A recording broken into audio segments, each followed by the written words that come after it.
Dulu di GR Pusat, Ya. Pak Tong pernah keluarkan satu kalimat. Kalian minggu depan silakan kebaktian di tempat lain. Ah. Nah, itu kalimat menarik. Ya. Kenapa? Karena Pak Tong mau kalian ikut kebaktian di Reform. Kalian harus mengerti secara objektif, bukan subjektif. Personal sama personal, ada clash, Ya. dia tinggalkan gereja. Ya. Kalau tanya ajaran bagus, Ya. tapi personal nggak Itu bisa. bisa lompat cabang Nah, juga itu. ini yang mengerikan. Ini yang paling susah. Jadi bukan lagi alasan kebenaran, tapi alasan personal.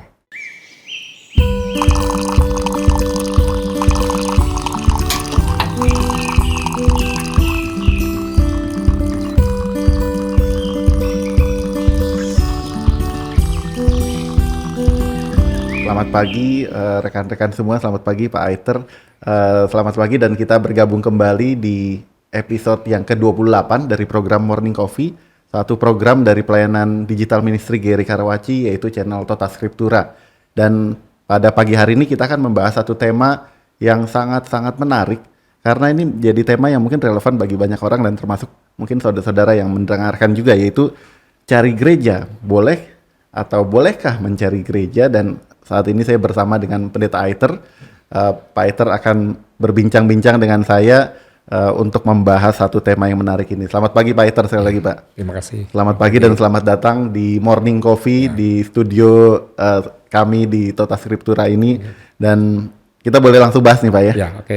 Kita langsung bahas nih, bicara soal mencari gereja Pak. Sebenarnya mencari gereja ini satu hal yang memang harus dilakukan orang-orang Kristen, atau ada baiknya kita ya memang memanfaatkan apa yang ada. Misalnya kita mengikuti gereja orang tua kita, kalau orang tua kita sudah bergereja di situ bertahun-tahun, ya udah sebagai anak kita mengikutinya.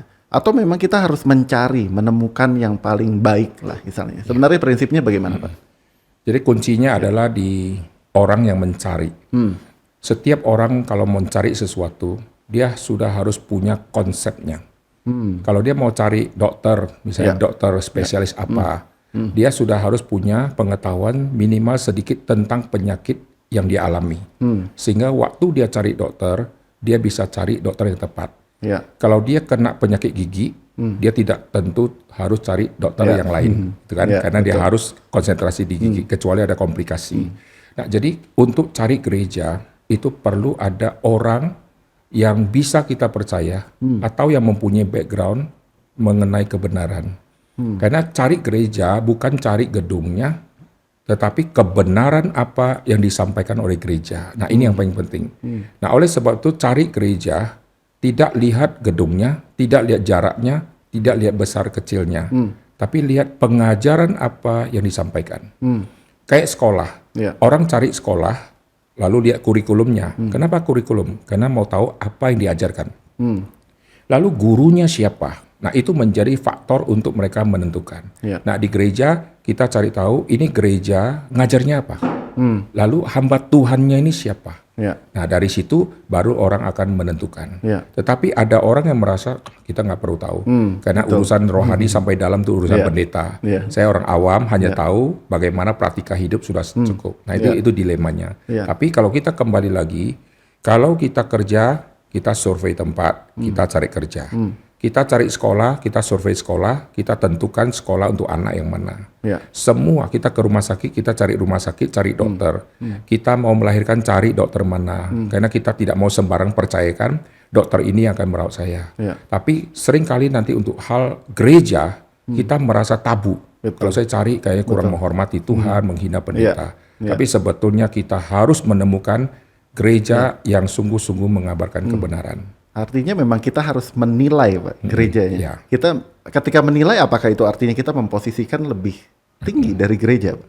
Atau ada sesuatu yang perlu kita pegang dulu untuk menilai itu, atau gimana? Saya makan di satu rumah makan, lalu makanannya tidak enak. Waktu saya bilang makanan ini tidak enak, tidak tentu saya harus bisa masak. Kalau harus bisa masak, baru boleh menilai, maka saya tidak bisa menilai semua makanan karena saya tidak cukup syarat. Jadi tidak tentu saya harus bisa masak. Nah, sekarang kalau saya menilai satu gereja atau satu ajaran, saya boleh tidak menilai? Jawabannya boleh, karena penilaian itu memang Tuhan yang taruh waktu Tuhan cipta dunia ini, Tuhan sendiri yang menilai ini baik, ini baik. Bahkan Tuhan sendiri yang berkata tidak baik. Tidak baik manusia itu seorang diri saja. Jadi potensi itu Tuhan kasih kepada manusia untuk manusia nilai ini baik. Dan potensi itu juga Tuhan kasih kepada manusia itu tidak baik. Jadi baik atau tidak baik itu potensi yang Tuhan kasih. Nah cuma setelah jatuhkan dosa, manusia sudah dipolusi, manusia cari baik karena cocok sama saya. Yang tidak baik karena dia musuh saya. Nah ini yang jadi dilema. Nah, waktu mencari gereja, misalnya ya, kebenaran yang model apa? Kebenaran yang Alkitab sampaikan, aku rasa tidak cocok. Aku rasa tidak baik. Tapi kebenaran yang disampaikan, yang terus menina bobokkan saya rasa cocok. Ini hamba Tuhannya cocok. Ini diurapi Roh Kudus misalnya kan. Ini berkat-berkat yang disampaikan. Saya cocok. Nah itu dilema. Karena kuncinya adalah siapa yang menilai. Ini kuncinya. Boleh menilai. Tapi memang sungkan Pak, kadang-kadang ya sebagai jemaat nih, ini kita memposisikan diri menilai, menjudge. Meskipun memang ya kita nggak belajar, tapi ya Tuhan, apa memang Tuhan kasih tanggung jawab itu Pak?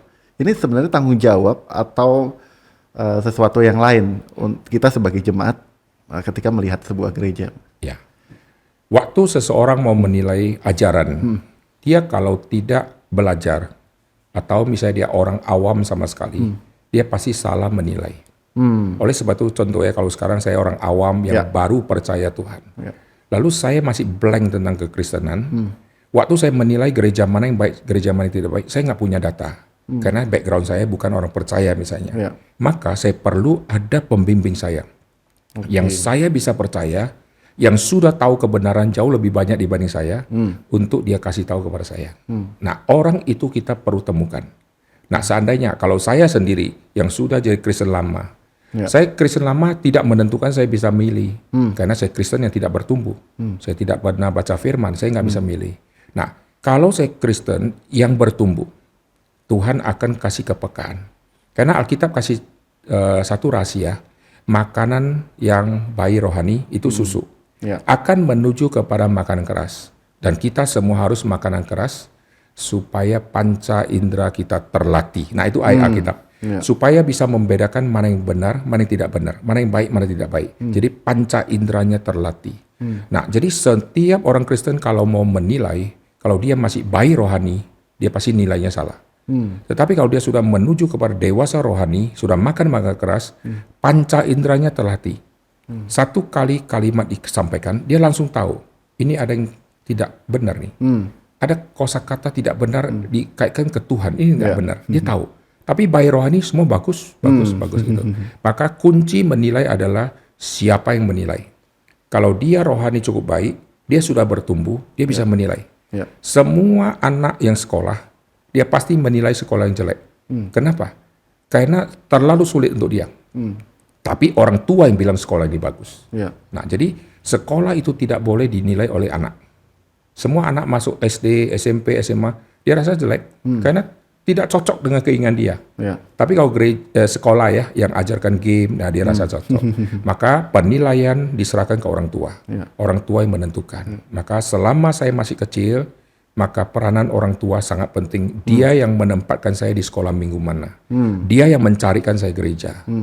Gereja di mana saya sekolah minggu, saya rasa tidak enak karena tidak cocok dengan keinginan saya. Tapi itu gereja yang baik karena saya masih bayi rohani.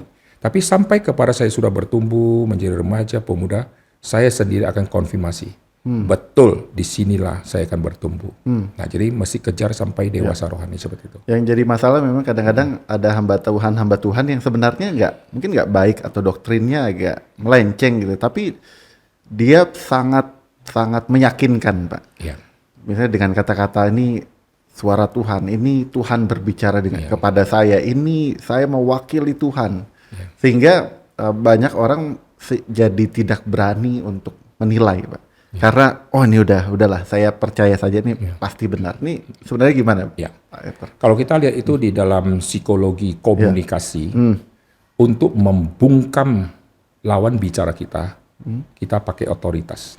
Contoh, kalau kita di Reform ya, Pak Tong mengatakan, nah langsung kita bungkam, udah nggak ada lawannya lah kalau sudah pakai otoritas. Kemarin saya ketemu Pak Tong mengatakan, langsung diam semua. Nah, di dalam khotbah, Roh Kudus berkata kepadaku, Iya. maka semua jemaat bungkam. Nah ini artinya mereka mempergunakan otoritas untuk menghentikan semua perdebatan. Ya. Nah, menggunakan otoritas itu sangat penting. Misalnya Alkitab mengatakan, itu bagus. Tapi kalau dia bilang tadi malam Roh Kudus berkata kepadaku, nah ini bahaya. Artinya apa? Dia memakai suara Tuhan, yang dia rasa suara Tuhan, tapi tidak bisa diuji kebenarannya. Nah ini yang sangat bahaya. Nah, sekarang kita kembali lagi. Waktu seseorang memilih gereja, dia rasa ini benar, lalu dia sampai ke gereja itu, dia dengar pendeta yang khotbah, Roh Kudus berkata kepada, ini benar, ini benar. Karena dia masih bayi rohani, dia ini belum peka, panca indera belum terlatih. Kalau dia sudah terlatih, dia dengar khotbah, tadi malam Yesus datang ke tempat saya. Wah, dia masih bayi rohani, dia terima. Tapi kalau dia dewasa rohani, dia akan mikir, kalau Yesus datang, kan kiamat. Kalau kiamat, nggak mungkin hari ini dia khotbah. Nah, dia tahu ini ada yang koslet. Nah, itu mesti orang yang dewasa rohani yang bisa menilai. Bagaimana caranya menuju ke sana, Pak? Untuk mungkin pendengar atau kita sendiri yang masih bayi rohani, Pak. Nah, ini kesulitan di dalam kekristenan, yaitu kekristenan hampir tidak ada semacam sense untuk mengejar yang namanya prestasi rohani. Oke. Kalau anak saya sudah umur 8, Ya. langsung kita tahu, ini sudah pasti SD ini, harus SD. Ya. Nggak ada anak kita sudah 8, kita masih mikir cari playgroup di mana. Karena sesuai dengan umur, maka kita tahu penempatan dia SDK, SMPK, SMAK. Ya. Sekarang saya sudah Kristen 15 tahun. Tidak ada tuntutan level iman saya mesti di level mana. Maka ada yang 15 tahun tetap bayi rohani. Karena tidak menuntut. Nah, ini kesulitannya. Jadi orang-orang Kristen, dia tahu kebenaran, tapi tidak mau menuntut diri. Akhirnya, secara iman gitu ya, secara rohani dia sudah lama jadi Kristen, tetapi secara pertumbuhan dia tidak ada. Maka dia harus menuntut diri, harus mengejar. Nah, mengejar apa? Saya sudah 35 tahun jadi orang Kristen.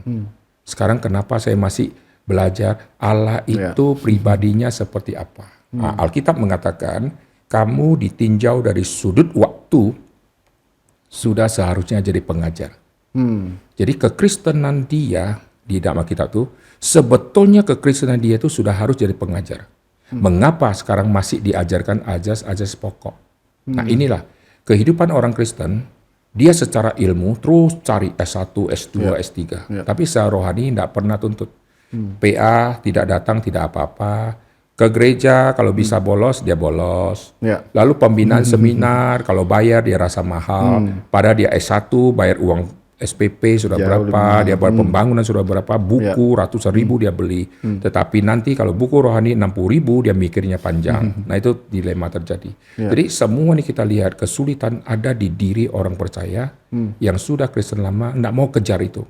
Seandainya semua orang Kristen mengejar yang namanya dewasa rohani, wah, gereja akan bertumbuh cepat sekali. Lalu dia memilih pasangan, dia memilih dengan prinsip firman. Dia memilih kerja, dia memilih dengan prinsip firman. Kalau tidak, sudah bertahun-tahun jadi orang Kristen, masih tanya, bolehkah pacaran sama orang yang tidak percaya? Karena nggak tumbuh-tumbuh, tidak kejar itu. Nah, secara firman, dia sudah harus jadi pengajar. Tapi suruh doa saja, nggak berani doa, nggak bisa doa. Padahal sebenarnya sudah harus guru firman, yang ngajar firman. Itu dilema di situ. Jadi ketika hal itu sudah terpenuhi nih Pak, bahwa kita kejar kedewasaan, kita bahkan mungkin sudah sampai ke satu taraf kita mulai bisa menilai gereja atau punya sense seorang hamba Tuhan berbicara hal tertentu, ini kayaknya ada yang nggak benar nih. Apakah itu artinya memang kita bisa pindah gereja? Bisa semudah itu untuk pindah gereja? Karena kan dalam bayangan saya juga kita perlu komit kepada satu gereja lokal. Makanya ada CD, ada katekisasi, ada atestasi. Tapi ketika sudah masuk lalu menemukan kayaknya nih ada yang salah nih. Apakah itu bisa jadi dasar untuk cari gereja yang lain, Pak? Itu batasannya bagaimana, Pak Aiter? Satu perikop Alkitab, misalnya cerita tentang A gitu ya. Ada pendeta yang khotbah yang kita tahu, aduh dia salah data. Apakah salah data saya langsung pindah gereja? Tidak. Karena kesalahan dia itu adalah kesalahan yang bukan bicara tentang prinsip. Nah, kalau kita dengar satu khotbah atau satu pengajaran yang sudah menyentuh prinsip yang hakiki, yang tidak boleh dilanggar, tapi dilanggar oleh gereja itu. Nah, kita harus bergumul baik-baik. Bukan di sini tempatnya saya beribadah. Misalnya tentang kepercayaan kepada Tuhan yang sejati. Siapakah Tuhan yang sejati? Kalau gerejanya mengajarkan kepercayaan bisa selamat melalui perbuatan baik, nah kita sudah tahu nih, ini bukan gereja. Gereja kalau disebut gereja, dia harus mengutamakan Kristus. Tapi dia sudah mengutamakan perbuatan. Itu bukan lagi gereja. Meskipun dia pakai pelang gereja. Jadi mesti ada doktrin-doktrin khusus yang inti yang tidak boleh dilanggar. Kepercayaan kepada Allah Tritunggal, satu-satunya juru selamat adalah Kristus, lalu Yesus yang mati, bangkit, naik ke surga, dan seterusnya. Itu semua doktrin kunci dalam kekristenan. Ya, tentang Roh Kudus, tentang pribadi Bapa, pribadi Kristus, itu tidak boleh salah. Nah, lalu nanti ada perbedaan tafsiran tentang lalang dan gandum, perbedaan tafsiran tentang kitab mana yang duluan, Matius atau Markus, di dalam sejarah, lalu debat-debat. Nah, itu bukan hal yang prinsip. Yang bukan prinsip itu tidak boleh akhirnya kita nanti pindah gereja. Contoh, hari ini saya dengar khotbah, saya tahu tafsiran dia salah data, saya pindah. Ke gereja berikutnya ada tafsiran salah data lagi, saya pindah lagi. Akhirnya saya bergereja sama ChatGPT nanti. ChatGPT juga bisa kasih data yang salah. Begitu datanya salah, akhirnya saya kemana? Itu celaka. Karena waktu kita pindah berdasarkan sesuatu yang tidak prinsip, maka kita akan sulit. Jadi berpindah-pindah ini ada satu istilah nih Pak yang saya teringat, ada istilah church hopping. Jadi lompat-lompat seperti kelinci, lompat sana, lompat sini. Karena kalau nyambung dengan tema hari ini ya, karena ingin mencari yang benar. Terlepas dari statement itu, saya sih juga beberapa kali ketemu, dibilang, oh iya saya mau cari yang benar. Tapi ketika ngobrol-ngobrol, ternyata bukan mau cari yang benar, mau cari yang nyaman buat dia. Tapi misalnya Pak, beneran mau cari yang benar, apakah itu bisa dibenarkan? Lompat ke gereja ini gak dapat yang benar, dengan asumsi ada doktrin yang prinsip, yang penting yang dilanggar. Lalu lompat lagi, itu gimana Pak? Dulu di GRI Pusat, Pak Tong pernah kurukan satu kalimat. Kalian minggu depan silakan kebaktian di tempat lain. Nah itu kalimat menarik. Kenapa? Karena Pak Tong mau kalian ikut kebaktian di Reform. Kalian harus mengerti secara objektif, bukan subjektif. Wah di sini benar, di sini benar.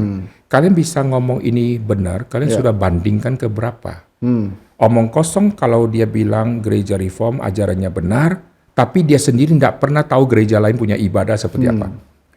Khotbah ini bagus, tapi nggak pernah dengar khotbah orang lain. Steril. Bagaimana? Nah, maka Pak Tong bilang, silakan ke gereja mana saja, silakan pergi ibadah, nanti kalian akan membandingkan. Nah itu. Jadi takut kehilangan jemaat. Ya, itu menariknya. Jadi kalau mama saya sudah sangat ahli masak, mama saya tidak akan takut lepaskan saya makan di warung manapun, karena balik minta mama masak lagi. Tapi kalau mama saya tidak bisa masak, saya akan berkata warung sebelah banyak micin, warung sebelah airnya tidak bersih, karena takut dia makan, ketahuan mama punya masakan gak enak. Nah ini banyak gereja alami fobia seperti itu, ketakutan jemaatnya mendengarkan khotbah di tempat lain. Kalau kita di Reform, silakan dengar khotbah dari mana saja. Dan kami di STT, selain ada buku teologi yang bagus-bagus, di dalamnya ada buku bidat, di dalamnya ada buku ajaran-ajaran yang sesat-sesat, semua ada. Supaya apa? Semua mahasiswa harus membaca. Setelah itu dia ambil keputusan, saya pegang yang mana. Kalau STT itu buang semua buku lain, hanya dari buku satu saja, satu versi saja, satu aliran saja. Bagaimana dia berkata aliran ini benar, yang lain salah? Dia nggak ada perbandingan. Jadi pindah-pindah gereja untuk cari kebenaran, kadang-kadang Tuhan izinkan di dalam tahap-tahap tertentu orang itu harus mencari. Tetapi kalau terus-terusan seperti itu, ini tidak bisa.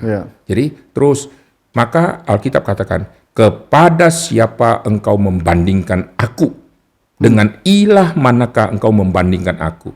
Karena mereka sudah tahu ilah-ilah begitu banyak. Orang Israel tahu ilah Mesir begitu banyak. Coba kalau orang Israel nggak pernah tahu ada ilah, lalu Tuhan bilang kepada ilah mana yang engkau bisa bandingkan sama aku. Mereka bilang nggak ada ilah di sini. Tapi mereka sudah tahu dunia begitu banyak ilah, lalu Tuhan tantang. Maka mereka bilang amin, nggak ada yang seperti Tuhan itu. Jadi silakan. Jadi waktu kita berkata, gerejaku ajarannya baik, ajaran gerejaku benar. Suruh jemaat keliling ke semua gereja. Yang dia bisa tuju, silakan.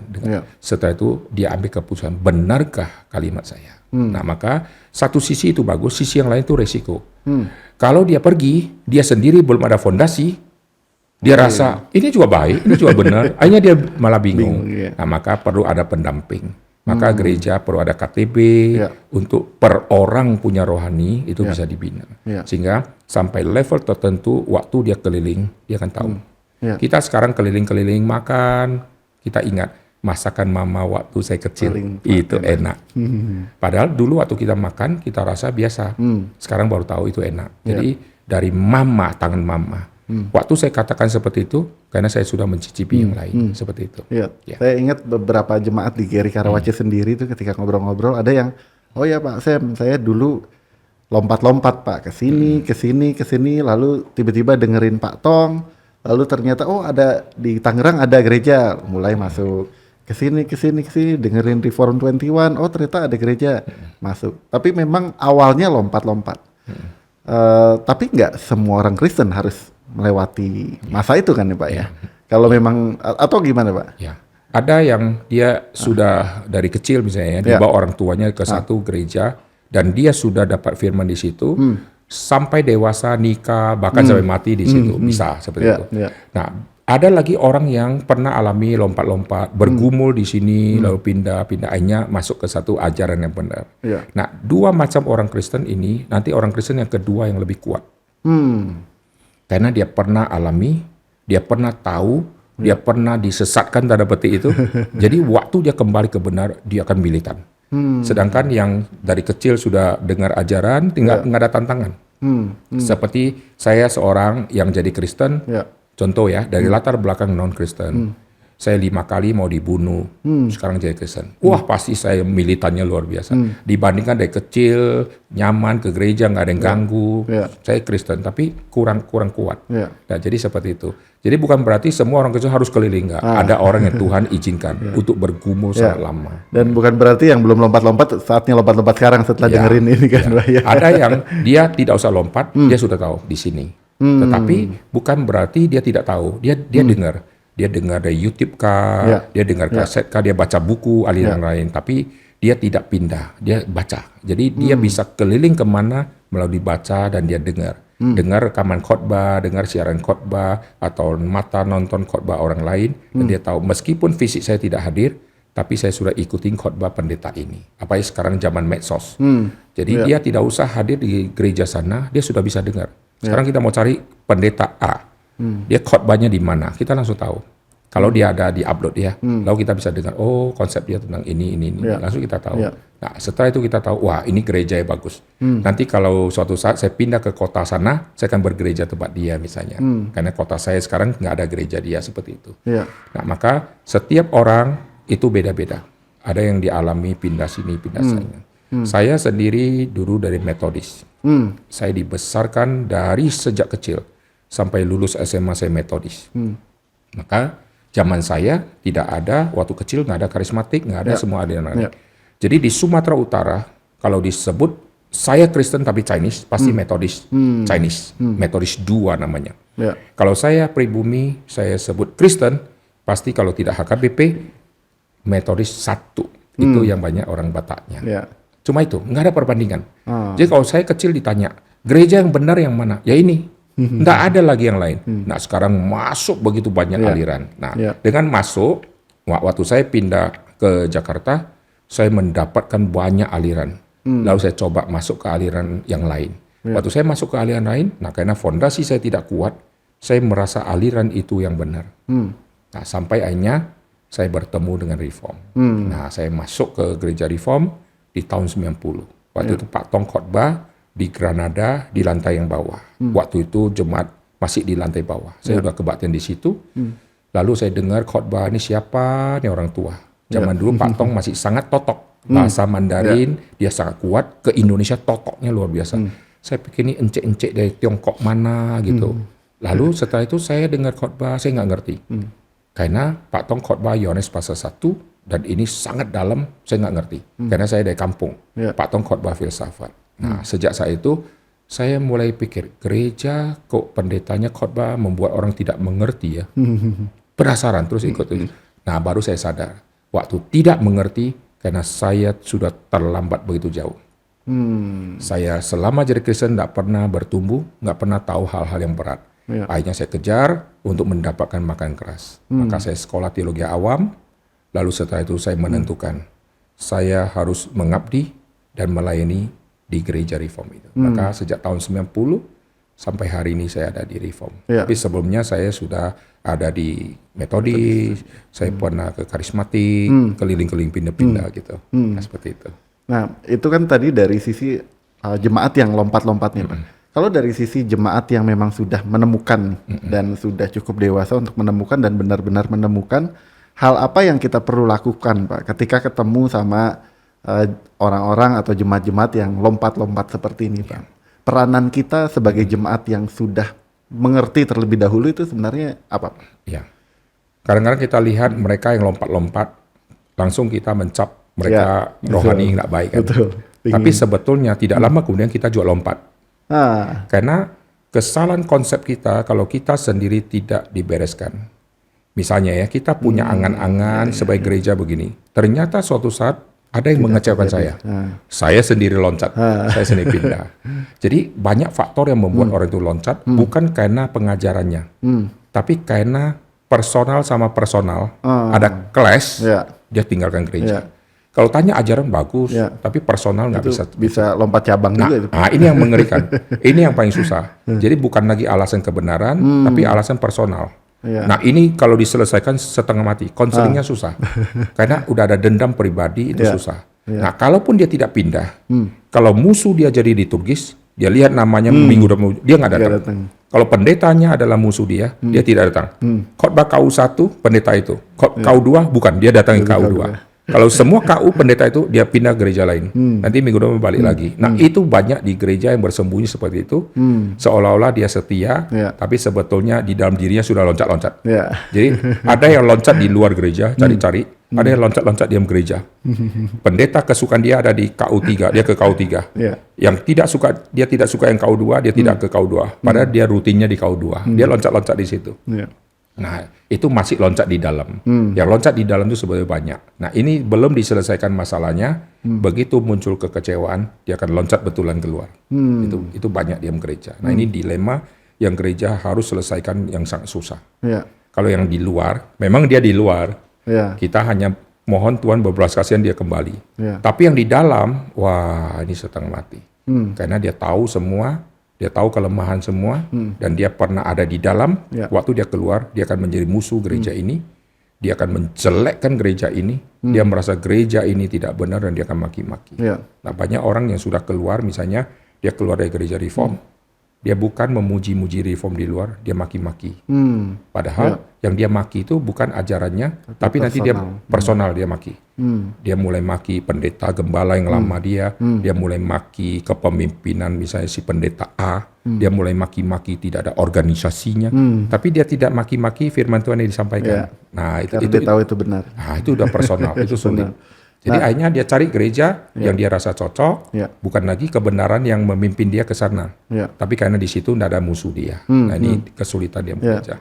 Cuman memang masalahnya ketika misalnya ada dua orang hamba Tuhan itu, satu pimpin PA, satu pimpin PA atau khotbah, kan pasti ada yang kita lebih nikmati, pendeta A kita lebih nikmati, lebih mengerti, bahkan membantu pergumulan real, karena mungkin prinsip-prinsipnya, aplikasinya bisa langsung mengena. Tapi ada satu yang kok nih lebih datar, susah dimengerti. Nah, ini gimana, Pak? Apa memang kita nggak boleh ada keberpihakan seperti itu, Pak? Harus telan dua-duanya atau gimana, Pak? Itu Tuhan tempatkan kita di dalam dunia yang multi seperti itu. Sebetulnya dari kecil kita sudah alami itu. Saya masuk TK, saya masuk TK ya. Guru-guru TK macam-macam. Ada yang heboh, ada yang diem, ada yang menjengkelkan. Lulus dari TK, masuk SD, ketemu lagi. Wali kelasnya ampun-ampun. Nanti ketemu lagi, naik lagi, wali kelasnya baik. Jadi dari SD, SMP, SMA sampai kuliah, ada dosen yang terus dia makalah. Ada dosen yang tanpa makalah hidup. Jadi kita dari dulu sudah alami gitu.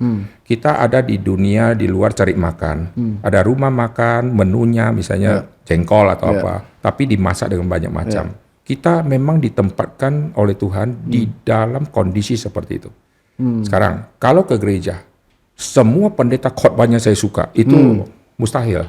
Nanti ada yang ngerasa-rasa kita kurang, ada yang care-nya lebih, ada yang care-nya kurang, selalu ada. Nah, untuk kita bisa menerima semua keperbedaan. Nah, sekarang kita sampai ke rumah tangga juga sama. Anak kita 5, coba 5-5-nya karakternya sama. Enek kita. Satu diam, satu heboh, satu cuek, satu pemarah. Ini membuat rumah tangga jadi ada variasi. Memang itu seperti itu. Jadi kita ke gereja bukan cari si A-nya, karena si A-nya bisa memenuhi apa yang ku mau. Di gereja ada si B juga. Tuhan tempatkan orang ini. Ada ayah, ada ibu juga kan di rumah. Jadi kita hanya cocok yang mama, karena mama lembut.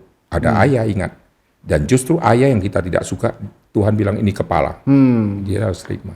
Jadi di gereja juga sama. Selama dia hamba Tuhan, yang dipanggil Tuhan, Tuhan utus dia melalui sinode, taruh di gereja kita. Kita terima. Karena dia sampaikan firman, pasti dia bergumul dulu. Tuhan titip ke mulut dia untuk firman untuk kita. Meskipun kita rasa datar. Tapi datar-datar, tapi hatinya sungguh-sungguh ada pesan yang keluar. Kita kalau dengar pesan, misalnya ya, mobil ini harap dipindah. Semua nadanya sama, bosen. Kita naik pesawat, semua pramugari nadanya sama. Tapi pesannya penting. Didengerin. Mobil pindah, nadanya sama. Tapi mobil plat kita yang kena, kita harus pindah. Jadi sama. Kita bukan cari nadanya, datarnya. Memang alangkah baiknya ada variasi. Tapi sering kali yang tidak ada variasi, itu pesan khusus kadang-kadang masuk di dalam. Nah, bicara lagi Pak soal cari gereja atau pilih gereja. Mungkin saya pribadi sendiri Pak, dan saya ketemu banyak orang juga, lebih banyak yang memang dari lahir, dari orang tuanya sudah di situ, ya udah saya memilih di situ. Tapi ada momen-momen akhirnya dipaksa untuk memilih gereja. Misalnya momen ketika akhirnya harus pindah kota dan tidak ada gereja asal kita di kota tersebut. Atau pacaran dengan yang beda gereja misalnya. Ketika berpacaran dengan beda gereja harus menentukan gereja mana nanti keluarga baru ini akan beribadah. Nah, ini prinsip-prinsip apa yang kita harus pegang Pak ketika memilih gereja seperti itu? Anggap dua-duanya baik misalnya. Itu pun juga bagian dari mencari gereja. Jadi di dalam aliran gereja ada aliran yang masih senada. Ada aliran yang agak mulai menjauh. Ada yang sangat menjauh. Jadi kalau misalnya kita ada di aliran gereja A misalnya kita tahu ini ajarannya benar. Tapi gereja ini tidak ada di kota yang saya akan pindah. Maka saya cari yang senada dengan dia. Jadi kita mulai mencari yang senada, yang Injilika atau yang misalnya yang senada lah secara ajaran. Ya kita cari di situ. Karena kalaupun nanti ada perbedaan ajaran, tidak terlalu complang, tidak terlalu jauh, masih senada dia. Kalau kita tidak cari yang senada, kita langsung ke ekstrim yang lain, nanti akan terjadi beda. Semua ibadah, tata cara semua akan beda. Cara khotbah, pendetanya, semua kostum semua akan rubah. Nah, karena gereja itu tergantung dia punya aliran seperti apa. Jadi kalau misalnya saya dari aliran A misalnya kan, lalu kalau kita pindah, gereja saya tidak ada, ya saya cari yang senada. Dulu di Malaysia, di Penang, ada PRII Penang. Waktu zaman kerusuhan Mei, banyak orang-orang Sumatera Utara pindah ke Penang, maka Penang buka gereja reform. Nah, kami mahasiswa teologi, kami 3 orang yang diutus, salah satunya saya, rutin 10 hari untuk menggembalakan di situ, melayani di situ. Lalu di sana pernah ada orang yang mau jadi Kristen, dia mau katekisasi dan dia mau dibaptis. Tapi karena PRII, Persekutuan Reform, nggak boleh ada baptisan, dan kami masih hamba Tuhan waktu itu evangelis. Kami tidak boleh lakukan semua tindakan ini. Lalu kami tanya Pak Tong, masa mesti menunggu sampai ada MRI, PRI baru boleh? Kalau suruh pindah ke Jakarta, dia memang tinggal di sana, nggak bisa, tiket mahal. Pak Tong katakan kalimat ini. Di Penang ada gereja yang Pak Tong kenal hamba Tuhannya, itu alirannya senada. hubungi pendeta itu, minta pendeta itu yang baptis supaya nanti digembalakan oleh pendeta itu. Hanya kita kontak dan betul pendeta itu datang, dia pakai jubah pendetanya, dia baptis, dia kasih surat baptis gereja sana, tapi kami yang dampingi juga. Nah itu senada, meskipun bukan di reform. Nah itu kuncinya. Jadi kalau saya pindah ke satu tempat, tidak ada gereja yang sama, saya cari yang senada. Ya. Kalau pergumulan itu misalnya pacaran beda gereja, sebenarnya memang harus pilih satu gereja atau gimana Pak Aiter? Ya, karena setiap gereja ya, memang kita lihat ya, ada gereja yang ya pengajaran yang bagus. Ya. Pengajaran bagus berarti saya ke gereja sana tidak masalah karena pengajaran bagus. Saya ke gereja saya pengajaran bagus ini tidak masalah. Tapi masalahnya kalau sudah nikah atau sudah suami istri, si istri ke gereja A, suami ke gereja B, memang dua-dua gereja bagus. Tetapi secara keluarga nggak bagus. Karena pergi ke gereja kok tidak sama-sama. Nanti setelah itu punya satu anak. Nah anak bingung nih.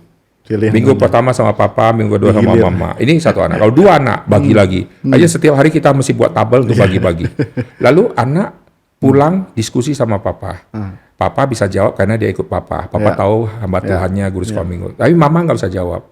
Hanya pendidikan kepada anak tidak senada nanti. Lalu masing-masing gereja nanti pertumbuhan orang tua juga beda. Nah, lalu waktu pertumbuhan beda, komunikasi nggak bisa jalan baik, nanti anak yang akan dikorbankan. Jadi secara prinsip semua gereja tadi, dua gereja tadi ajaran yang benar itu tidak masalah. Tapi secara prinsip keluarga kalau mereka pergi pisah gereja itu nggak baik. Masih sama-sama. Karena kita menghantar anak sama-sama, beribadah sama-sama, lalu pulang sama-sama, menjadi satu kebersamaan. Ini saya harap untuk pendengar-pendengar yang saat ini mendengarkan ini bisa, dan secara khusus pendengar-pendengar yang mungkin masih lompat-lompat ya Pak ya, mulai mendorong dirinya untuk bertumbuh, belajar lebih banyak. Saya dapat tadi prinsip penting dari Pak Aiter ya, kitanya pun harus mendorong diri kita untuk bertumbuh, bukan cuma kaki yang lompat-lompat ya Pak ya. Tapi prinsip-prinsip firman Tuhan juga harus terus kita pelajari. Hanya seringkali ketika masa lompat-lompat itu memang masa-masa yang membingungkan Pak, buat orang yang mengalami. Sehingga mencari pegangan kebenaran pun juga seringkali jadi salah. Ya lompatnya aja salah. Cari prinsipnya juga salah. Ada prinsip nggak Pak? Cari kebenarannya di mana gitu. Bahkan sebelum menemukan gereja. Ada satu jemaat ya. Dia dulu di pemuda di gereja A, saya tidak sebut gerejanya. Lama kemudian saya tidak lihat orang ini lagi. Saya tanya, Bapak sekarang ke gereja mana? Karena waktu itu ketemu sudah lama. Memang dia bapak-bapak. Terus dia bapak-bapak tapi ikut Persekutuan Pemuda karena dia belum punya jodoh. Saya tanya kenapa sekarang nggak muncul lagi? Ya saya sudah pindah ke gereja lain. Dia sebutkan nama gereja. Kenapa pindah sana? Di situ banyak cewek-cewek. Karena kemungkinan saya dapat jodoh ada. Dan betul setelah dia pindah dia dapat istri dari sana. Jadi motivasi dia pindah bukan kebenaran, tapi karena di gereja A tidak ada cewek yang seumur yang dia bisa dapatkan, maka dia pindah. Nah orang kayak gitu akan susah. Karena dia punya motivasi pindah sudah tidak benar. Nah sekarang, kalau motivasi saya pindah karena saya haus kebenaran, orang yang haus kebenaran, Tuhan akan puaskan. Maka nanti Tuhan akan memimpin dia dengan caranya Tuhan, dia akan menemukan itu. Selama dia haus kebenaran. Kalau orang itu tidak haus, susah. Saya kalau pulang haus luar biasa, saya akan mulai fokus carinya air. Semua makanan roti saya tidak tertarik, saya akan carinya air. Kalau dia sudah haus kebenaran, semua yang namanya kebenaran dia akan kejar, karena dia hausnya di situ. Nah kalau orang sudah haus kebenaran, nanti Tuhan akan menuntun dia. Nah jadi harus sampai kepada haus. Kita lapar, kita nggak mungkin carinya buku kan, pasti carinya kulkas buka makanan apa, yang penting saya cari makan karena lapar. Jadi masih tunggu sampai haus dan lapar. Nah kalau sudah seperti itu, nanti dia waktu cari Tuhan akan tuntun dengan caranya Tuhan yang kita susah prediksi. Jadi yang penting nanti Tuhan temukan dia mungkin sama teman baiknya yang hari itu berkunjung ke kotanya, lalu cerita-cerita. Nah di situ dia dapat jawaban. Mungkin di dalam satu khotbah dia dengar, dia dapat jawaban. Mungkin waktu dia baca firman Tuhan dia dapat jawaban. Mungkin dari situ. Jadi macam-macam. Nah prinsipnya adalah ya selama dia sudah bertumbuh dan dia haus kebenaran, maka panca indera kalau sudah terlatih, dia tidak gampang masuk ke aliran yang aneh-aneh. Karena dia terlatih. dia akan Tuhan tuntun untuk menuju.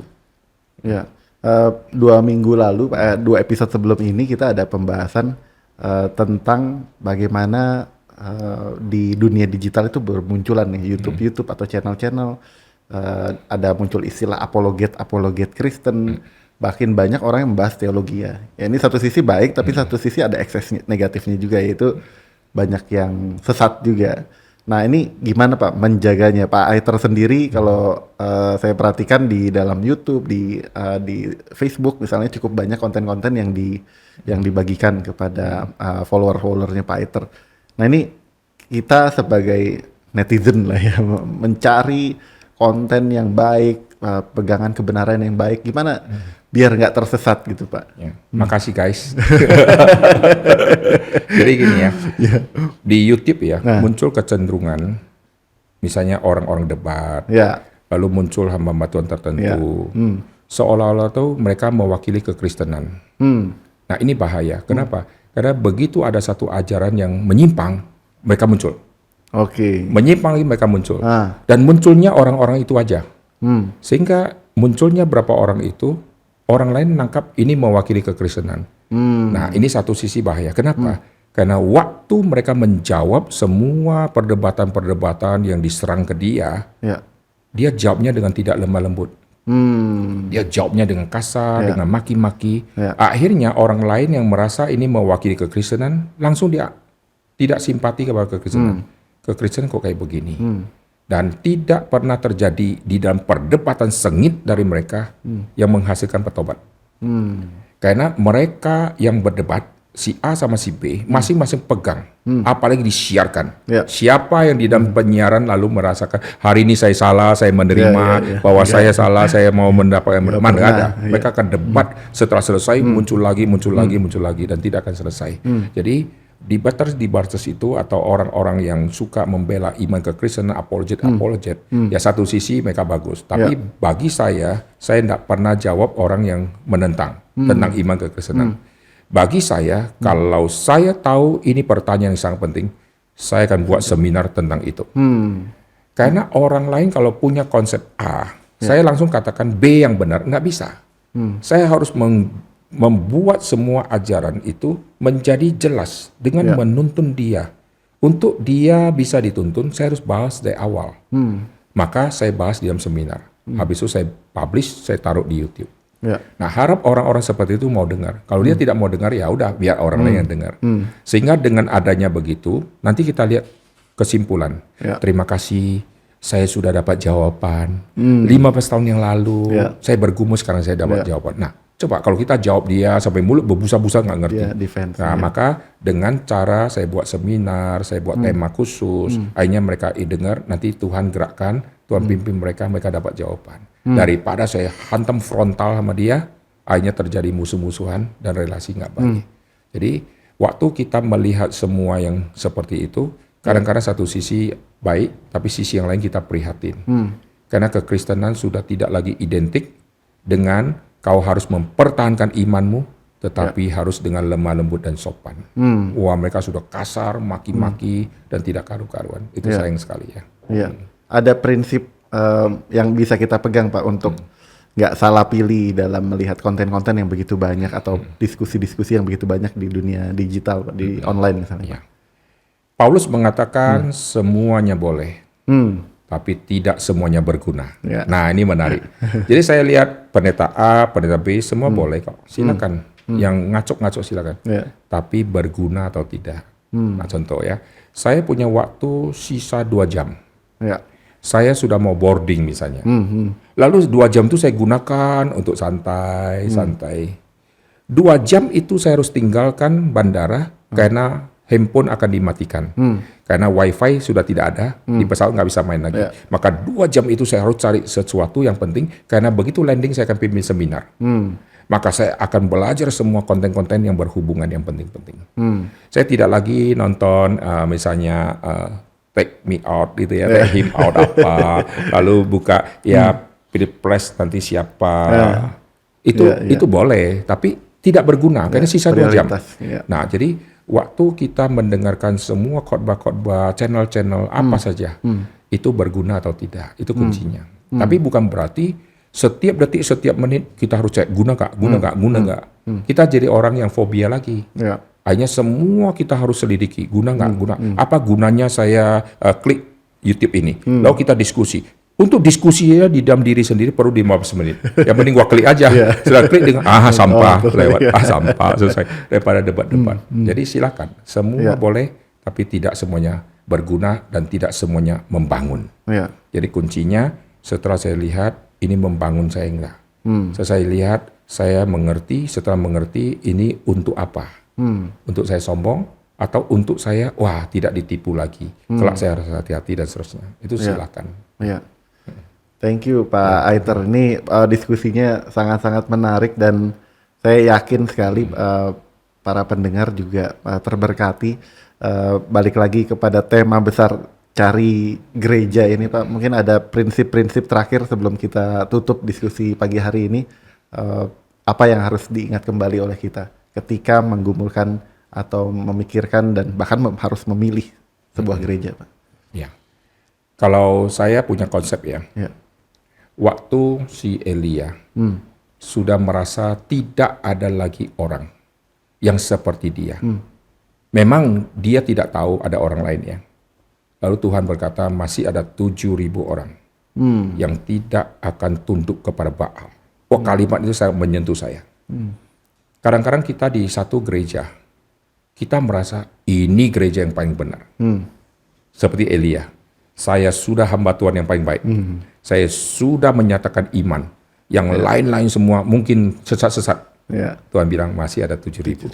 Jadi saya percaya di luar gereja kita masih banyak hamba-hamba Tuhan yang bagus-bagus. Mereka ada sekarang mungkin di aliran A, aliran B yang sama-sama tidak tunduk kepada Baal. Tapi masalahnya kita mungkin belum kenal dia. Elia juga tidak kenal yang 7.000, tapi ada orangnya, saya percaya. Maka kita percaya kalau Tuhan percayakan 2-3 domba untuk kita gembalakan dengan baik-baik. Kalaupun kelak 2-3 domba ini pindah ke pendeta lain, kita harap pendeta itu adalah salah satu dari 7.000 yang tidak tunduk kepada Baal. Sehingga dia juga bertumbuh di situ. Jadi kita tidak boleh merasa, wah dombaku dicuri. Kita nggak punya domba, karena domba milik Tuhan. Jadi sebelum kita jadi hamba Tuhan, sudah banyak hamba Tuhan yang baik-baik. Sebelum hamba Tuhan yang baik itu ada, sudah banyak hamba Tuhan yang baik-baik. Nah, semua hamba Tuhan di generasi kita sebelumnya, mereka bukan aliran gereja kita. Mereka tidak tahu yang namanya reform Injili toh. Apakah semua leluhur kita semua amburadul? Banyak yang bagus-bagus. Itu mereka setia, misionaris, semua setia. Mereka menanam gereja, membangun gereja itu semua setia-setia. Tapi mungkin kita nggak kenal namanya. Nah itu masuk kepada 7.000 orang itu. Tapi mereka diterima oleh Tuhan. Yang sekarang mungkin ada di samping Tuhan Yesus, sedang menikmati kebahagiaan yang kita nggak kenal. Nah sama di zaman ini. Kita salah satu di antara 7.000 yang tidak tunduk kepada Baal. Yang kita tahu. Tapi di luar ini banyak. Saya percaya di gereja A, gereja B ada orang itu. Dan untuk rekan-rekan yang masih lompat-lompat, mari kita belajar cari kebenaran, punya kehausan tadi Pak Aiter bilang kehausan akan kebenaran dan pasti Tuhan akan menyediakan kebenaran itu ya. Terima kasih Pak Aiter sekali lagi untuk diskusi pagi hari ini sangat-sangat terberkati dan sekali lagi selamat pagi dan terima kasih untuk kedatangannya Pak Aiter. Terima kasih. Tuhan memberkati. Terima kasih. Terima kasih.